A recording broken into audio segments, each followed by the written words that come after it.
뉴스톱 10이 뽑은 2위 이젠 법정에서 첫 재판 얘기와 조 전 장관 동생 얘기를 지금부터 하나하나 해보겠습니다. 조국 전 장관 가족 의혹이 이제 법정으로 갔습니다. 동양대 표창장을 위조한 혐의로 기소된 정경심 교수의 첫 재판이 오늘 오전에 있었습니다. 이현정 의원. 네. 뭐 예상대로 정경심 교수는 출석하지 않았는데, 네. 근데 15분 만에 끝났어요. 네, 원래 이제 지난 9월 6일 날, 이 정경심 교수가 사문서 위조 혐의로 전격 기소가 됐죠. 왜 그러냐 하면, 이게 이제 그날이 바로 이제 정경심 교수가 동양대 표창장을 위조한 마지막 공소시효 날입니다. 이제 그러다 보니 검찰도 어쩔 수 없이 당시에 여러 가지 정황적인 증거들만 모아서 일단 기소를 했습니다. 왜냐하면 기소를 하지 않으면 바로 공소시효가 끝나버리기 때문에 처벌을 할 수가 없습니다. 그날 뭐 인사청문회 날이었는데요. 뭐 그거 가지고 여러 가지 논란이 있습니다만은 당시에는 이제 여러 가지 어떤 그 공소장 자체가 굉장히 좀 부실하게 기재가 됐었죠. 관련된 이제 재판이 오늘 처음으로 열린 겁니다. 예. 근데 이제 오늘 재판 같은 경우도 보면 지금 현재 검찰 쪽에서 사실 이게 증거 자료를 제출하지 않았어요. 여기는 지금 다른 사건들이 꽤 많고 공범 관계가 꽤 있기 때문에 지금 이것을 어떤 면에서 보면 재판장에 제출할 경우에 방어할 수 있는 기회를 줄 수밖에 없는 거고, 그다음에 이제 정경심 교수 측에서도 왜 자료도 없는 상황에 어떻게 재판하겠느냐라고 해서 검찰과 피고인 측이 함께 연기를 신청했지만 재판부 입장에서는 일단 재판을 진행하고 하는 게 좋겠다라 판단한 것 같습니다. 그래서 오늘은 그냥 재판 앞으로 어떻게 할 것이냐, 그다음에 증거 목록에 대해서 좀 복사 좀 해줘라라고 이제 오늘 재판부가 이야기를 하고 빨리 끝나서 11월 15일 날 본격적으로 다시 한 번 더 재판 준비기를 잡았습니다. 근데 이수희 변호사님, 15분 만에 끝났는데 공방은 있었단 말이죠. 이렇게 정경심 교수 측과 검찰 측이. 그런데 이 부분과 관련해서 사건 기록 열람과 관련해서 법원이 검찰이 잘못했다고 얘기를 하고 있거든요.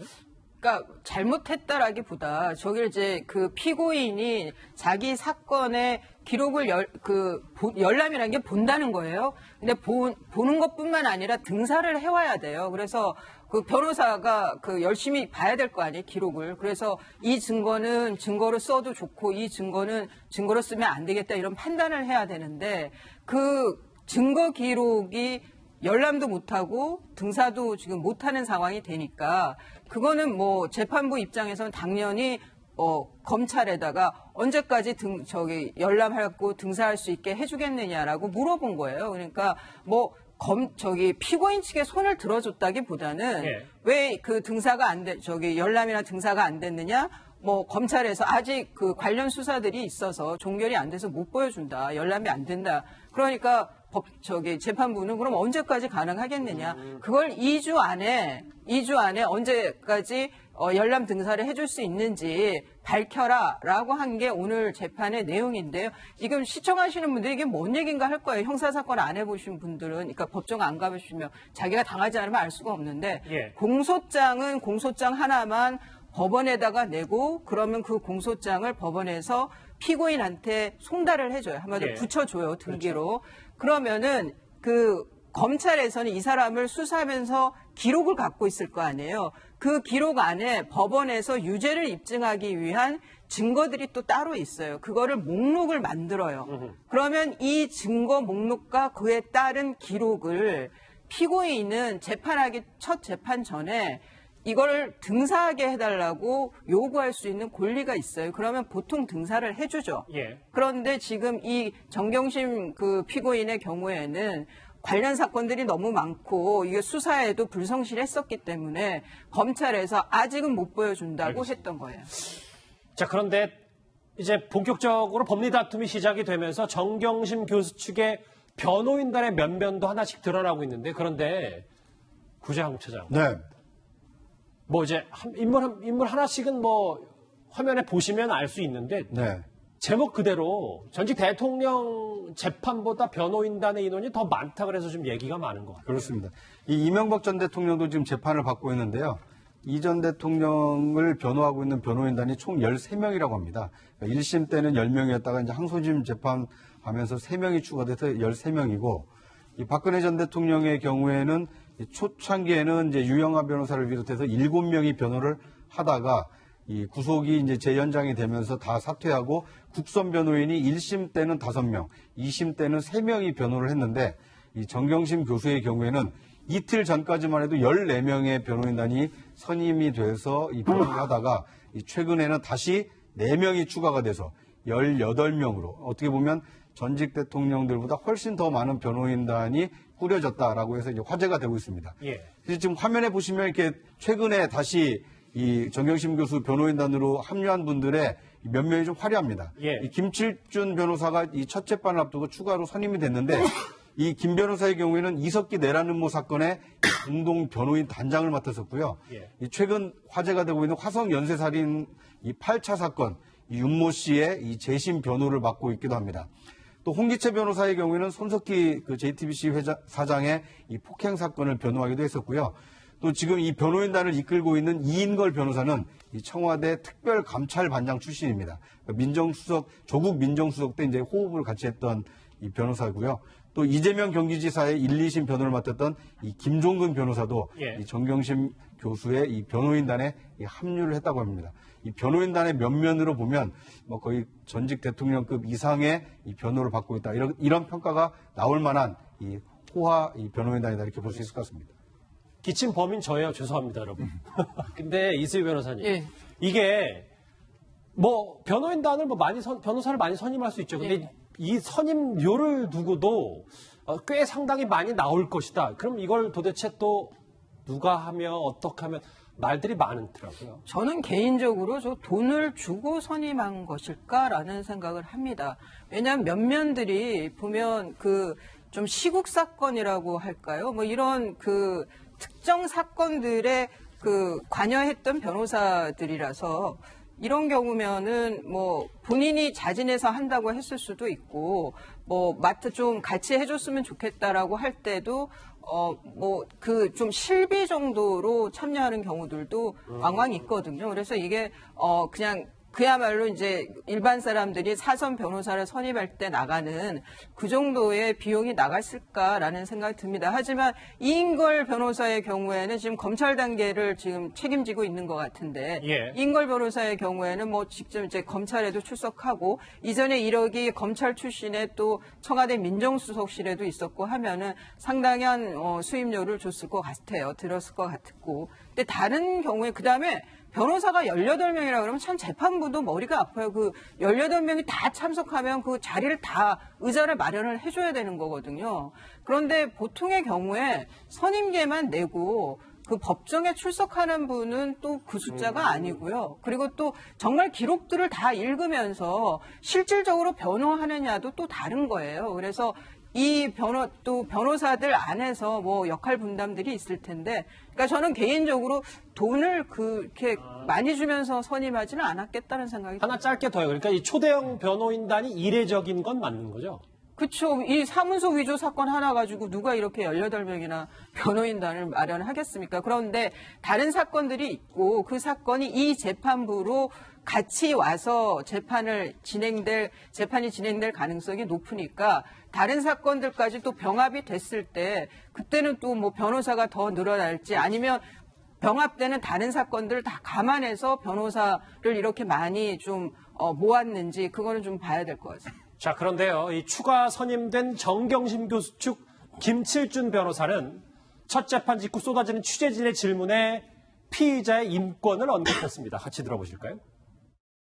특별히 더 관심을 갖는 것은 재판의 전 과정에 있어서 장관의 가족 이전에 한 시민이었기 때문에 시민으로서 보호받아야 될 인권이 충분히 보호받았는지, 얼만큼 인권의 감수성과 인권의 친화적인 수사가 이루어졌는지, 행여 또 그 과정에 잘못은 없었는지, 이런 것들은 향후 우리 사회가 발전해 나가야 될 하나의 방향이기 때문에.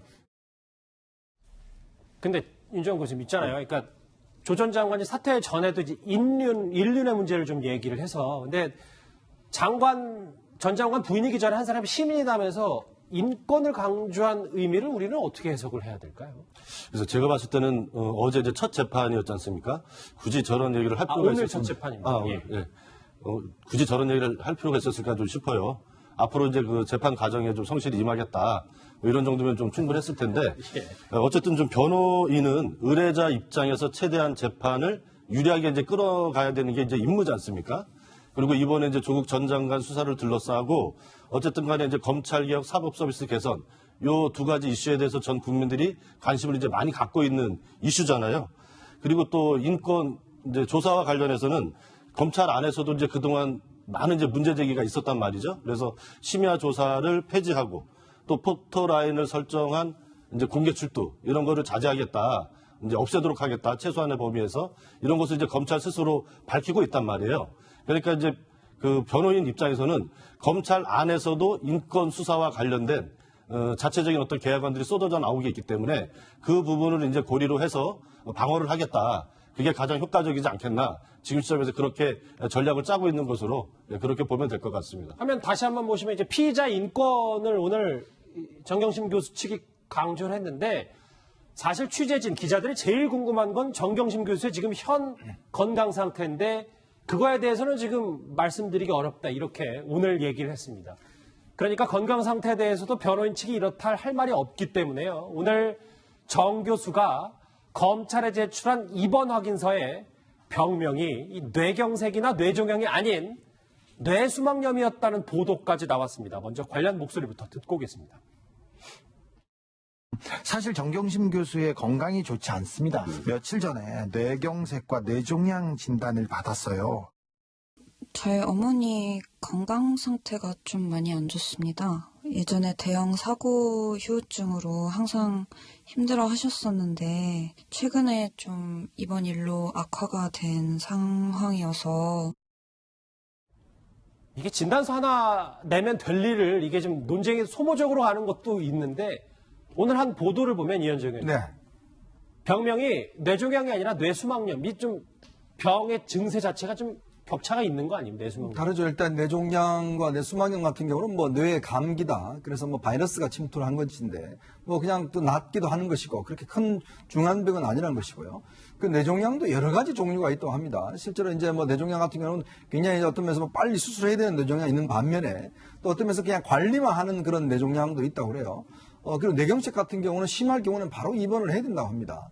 이제 그렇다 보니까 이게 왜 자꾸 논란이 되냐 하면 저는 참 이해할 수 없는 게 정경심 교수 측에서 만약에 본인의 건강에 문제가 있다라면 예를 들어서 신뢰가 있는 종합병원들이 있지 않습니까? 자, 그런데 가서 본인이 이렇게 하고 진단서를 떼우면 돼요. 지금 근데 검찰에 제출한 건 뭐냐면 입퇴원 증명서거든요.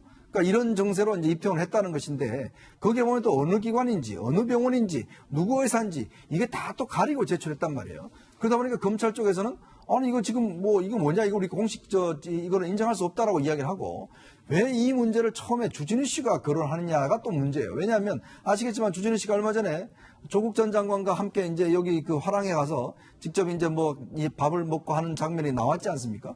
자, 그렇고 하다가 또 더 이야기가 먼저 나오니까 즉 예를 들어서 변호인 측이나 정경심 교수가 어떤 검찰에 먼저 제시한 게 아니라 실제 본인들과 친분 관계가 있는 저렇게 주진우 기자가 먼저 방송에서 이야기를 하고 그 다음에 진단서가 나왔다고 이야기를 하거든요. 근데 진단서가 아닙니다. 지금까지는.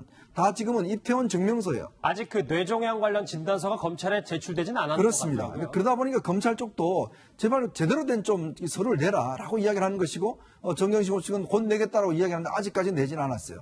그러다 보니까 자꾸 건강과 관련해서 이게 지금 진짜 뇌종양이냐 이런 등등에 대한 여러 가지 이야기가 나오는 게 저는 이게 참 이상합니다. 왜냐하면 조국 장관 동생도 그렇고 정경심 교수도 그렇고 왜 이렇게 건강 문제를 이런 식으로 논란을 불러일으키는지 모르겠습니다. 그러니까 지금 구자검차장 결론은 이게 네. 어찌됐건 정경심 교수가 검찰 조사를 못 받을 상태 정도는 아니라는 걸로도 해석이 가능합니까? 네. 일단 뇌수막염도 지금 사실이 아닌 것으로 검찰도 얘기를 하고 있고 정경심 교수 이 변호인단에서도 이 오보라고 확인하고 있거든요. 그러니까 이제 병명이 정확히 무엇인지는 이 앞으로 이제 그 정 교수 측에서 이제 밝힐 것으로 예상이 되는데 왜 이런 이제 아프다는 얘기가 자꾸 나오느냐? 아픈 사람을 자꾸 검찰이 불러서 장시간 조사하고 있다. 이런 것은 이 인권 문제 아니냐. 그래서 검찰 개혁이 필요하다. 이제 뭔가 이런 좀 논리 구성 차원에서 이 정 교수의 어떤 그 이 병명 이런 것이 좀 활용되고 있는 거 아니냐 이런 그 추측을 낳고 있고요. 뭐 이런 추측을 불필요한 뭐 가짜 뉴스라고 공격을 할 것이 아니라 한 방에 진단서를 공개하면 이런 더 이상의 논란은 좀 예방할 수가 있습니다. 그러니까 불필요한 논란을 막기 위해서라도 예. 정 교수의 이 변호인단에서는 하루빨리 이 진단서를 좀 제출하는 것이 필요하지 않을까 하는 생각이 듭니다. 이 본인의 건강과 관련해서요, 억울함을 호소하는 사람 또 있습니다. 이 웅동학원 교사 채용 대가로 뒷돈을 받는 혐의를 받고 있는 조국 전 장관의 동생이 처음으로 언론 앞에 섰습니다. 이수희 변호사님. 예. 글쎄요, 뭐 내용은 잠시 뒤에 얘기를 또 해보긴 할 테지만 급작스러운 인터뷰 예. 우리가 어떻게 받아들여야 됩니까? 이제 모 언론에서 넘어졌다고 하는 당일날 차를 자기가 직접 운전해서 가서 그 건물을 오고 가며 그리고 뭐 차 뒤에서 물건도 아주 뭐 전혀 불편함 없이 꺼내기도 하고 그런 모습들이 나온 이제 지금 동영 CCTV 영상이죠. 그러면서 저기서 넘어진 장면도 없었고 나갈 때 모습을 봐도 제가 어떻게 그 수술이 필요한 허리 질환을 갖고 있는 환자의 모습이냐라고 해서 많은 분들이 이제 조국 전 장관의 동생에 대해서는 꾀병이다라고 생각을 판단하게 만들었던 거죠. 판단돼 있는 상황. 그러다 보니까 아마 조국 전 장관의 동생 입장에서는 뭐 또 검찰에서 영장을 재청구한다 그러고 그러니까 좀 불안함이 컸던 것 같아요. 그런데 이것도 그러니까 동생 본인이 인터뷰를 하려고 해서 마련한 건지 예. 아니면은 누구의 도움을 받아서 지금 또 기획적으로 또 이런 인터뷰를 한 건지 저는 그 이면이 좀 궁금하기는 한데 하여튼 억울하다고는 하지만 저 영상만 봐서는 억울할 게 없어 보이는데요. 뭐 이후에 이제 영장 재청구 됐을 때 실질 심사에 또 나올지 거부할지는 모르겠습니다만 그때 모습을 다시 봐야 될 것 같습니다. 이 조국 전 장관의 동생은 검찰이 강제 구인을 하던 날 의사가 갑작스럽게 입장을 바꿨다고 주장했습니다. 법원의 영장 기각 후에 서울구치소를 나오는 조 전 장관 동생의 모습 다시 만나보시죠. 운동학원 공사 주셔서 운동학원 교사 채용 당시 본인이 받은 적 있으십니까?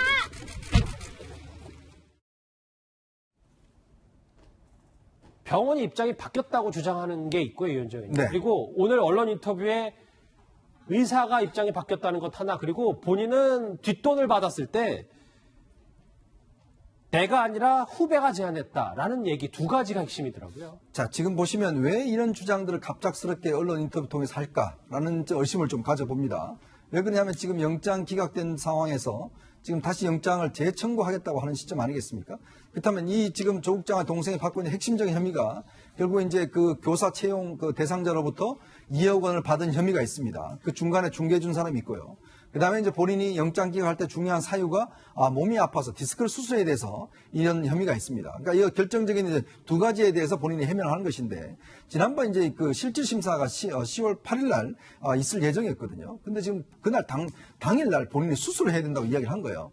그래서 검찰 쪽에서는 누굴 내려보내냐 하면 의사 출신 검사를 내려보냈어요. 그렇죠. 왜냐하면 그냥 검사는 잘 모르니까 의사 면허가 있는 검사를 직접 내려보내서 당시에 있는 의사하고 같이 이야기를 한 겁니다. 그러니까 그때는 뭐냐면 이게 처음에는 그러니까 본인 주장 그거예요. 병원에서 이거 수술해야 된다라고 이야기했는데 검사가 간여간 다음에는 이거 수술을 안 해도 되겠다라고 이야기를 했다는 거죠. 예. 그리고 지금은 또 그 병원에 수술 안 해준다고 해서 다른 병원을 찾아보고 있다라고 지금 이야기를 하고 있는 상황입니다. 자, 이건가 어떤 면에서 보면 지금 저 장면도 보시면 상당히 어떤 면에서 보면 일반적인 볼 때는 그냥 정상적인 사람으로 보여져요. 자, 그러면 본인도 이것을 예를 들어서 큰 종합병원 있지 않습니까? 거기서 정확한 진단을 좀 받아서 제출하는 게 저는 필요할 것 같고 또 하나는 이미 세상에 웅동학원 본인이 지금 사무국장이고 다 했고 그게 자신들의 집안 학교인데 그걸 애들 지금 구속되는 종범들한테 이 사람이 해서 했다. 나는 가만히 있었다. 돈을 받았다. 돈을 받은 게 누굽니까? 본인이 받았지 않습니까? 또 이것 자체도 책임을 떠넘긴다는 게 저는 참 상식적으로 납득이 되지는 않습니다. 조국 전 장관 동생의 병실 인터뷰 얘기와 정경심 교수의 첫 번째 재판 얘기 차례로 정리를 해봤습니다. 다음 주제 서울대로 가보겠습니다. 주제 같이 확인해 봅니다.